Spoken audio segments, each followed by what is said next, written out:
মেধার দিক থেকে কোনো দিক থেকে নারীরা আর পিছিয়ে নেই। কোনো একটা সেক্টর নাই যেখানে বর্তমানে নারীদের পদচারণা নেই। এখন আর কোনোভাবে নারীর জন্য কোনো কোটার প্রয়োজন নাই। 20% মুক্তিযোদ্ধা কোটা তাদের নাতি নাতনিরা ভোগ করবে, আমরা সেটা চাই না। সেখানে আমরা নিজেদের নারী কোটাও চাই না, কারণ আমরা সবাই সমান নিজের বেতন দিয়ে আমরা চাকরি নিতে চাই। আমি একজন নারী হয়ে বলছি যে আমি এখন আর নারী কোটা চাই না। 10% যে নারী কোটার জন্য রাখা হয়েছে, আমি একজন নারী, আমি এই কোটা চাই না। একসময় নারীরা অনগ্রসর ছিল, এটা সত্য। এখন এই যুগে 2024-এ এসে আমি চাই না যে নারী কোটা থাকুক। আমি একজন নারী হয়ে বলছি যে আমি এখন আর নারী কোটা চাই না। আমি এই পর্যন্ত এসেছি, ছেলে মেয়ে সবার সাথে ফাইট করে এসেছি, আমার চান্স হয়েছে, আমি প্রতিযোগিতার মধ্য দিয়ে এসেছি। তাহলে আমি একটা জব সেক্টরে গিয়ে কেন আবার আমি কোটা দিয়ে জব করব? আমি আমার মেধার যোগ্যতায় যতটুকু পারি আমি হচ্ছে মেধার জোরে আমি জব সেক্টরে যাব।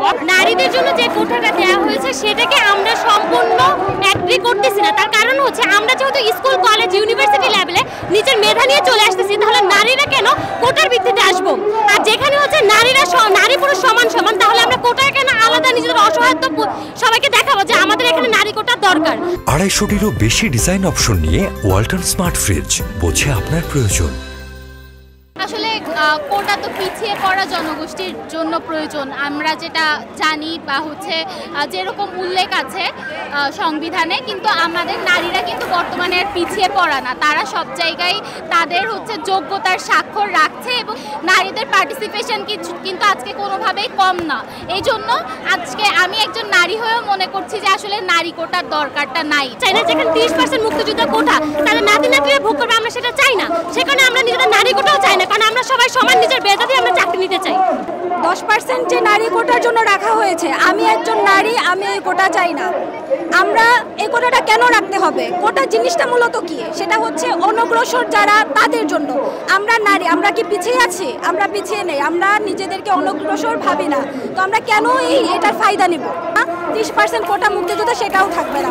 শুধুমাত্র প্রতিবন্ধী যারা এবং যারা সত্যিকার অর্থে অনগ্রসর, শুধুমাত্র তারাই এই দাবির প্রকৃত দাবিদার। তাদের দাদা মুক্তিযুদ্ধ করেছে, আমরা তাদের প্রতি অবশ্যই সম্মান প্রদর্শন করছি এবং মন থেকে তাদের শ্রদ্ধা করি। তারা যুদ্ধ করেছে বলে আমাদের দেশ স্বাধীন হয়েছে। সেই হিসেবে তাদের জন্য তো প্রত্যেক মাসে প্রত্যেক মাসে হচ্ছে ভাতা দেওয়া হচ্ছে, বিভিন্ন সুযোগ সুবিধা দেওয়া হচ্ছে, সরকারি চিকিৎসা তারা ফ্রিতে পাচ্ছে, এমনকি মেট্রো রেলে তারা যাতায়াত করতে পারছে, সুবিধা নিচ্ছে। সেই জায়গায় যেটা হচ্ছে মেধার ভিত্তিতে হবে, সেখানে কেন বৈষম্য করা হবে? কোটা বিষয়টা হচ্ছে যাদের প্রয়োজন, যারা সাধারণ না, একটু বিশেষ, তাদের জন্য কোটার দরকার। এখন নারীরা যখন পিছিয়ে ছিল তখন আমাদের জন্য কোটার ব্যবস্থা ছিল যে আমাদের এগিয়ে নিয়ে এসে সবার সমান মর্যাদায় নিয়ে আসবে। কিন্তু বর্তমানে নারীরা কোনো দিক থেকে পিছিয়ে নেই। আপনাকে যদি আমি বিশ্ববিদ্যালয়ের চিত্রের কথা বলি, বিগত কয়েক বছরে এখানে ছেলে শিক্ষার্থী থেকে মেয়ে শিক্ষার্থী বেশি চান্স পাইছে। তাহলে মেধার দিক থেকে কোনো দিক থেকে নারীরা আর পিছিয়ে নেই। এবং কোনো একটা সেক্টর নাই যেখানে বর্তমানে নারীদের পদচারণা নেই। তাহলে এখন আর কোনোভাবে নারীর জন্য কোনো কোটার প্রয়োজন নাই। এটা আমাদের জন্য অসম্মানজনক, অপমানজনক এবং বিব্রতকর। এবং আমরা চাই নারী কোটা সহ অন্য কোনো কোঠারই প্রয়োজন নাই। আমরা সকল কোঠার বিপক্ষে অবস্থান করতেছি। শুধু যারা প্রতিবন্ধী এবং এখনো কিছু পিছিয়ে পড়া জনগোষ্ঠী যারা রয়েছে, শুধু তাদের জন্য সীমিত পরিমাণে কোটা রেখে বাকি সকল কোটার বিপক্ষে আমরা অবস্থান করতেছি। আমরা নারী কোটা বাদে যেহেতু ভার্সিটি পর্যন্ত আসতে পারছি, আমরা বাকিটা পথও নিজেরা নিজেদের যোগ্যতায় যেতে পারবো। আমাদের নারী কোটার দরকার নাই।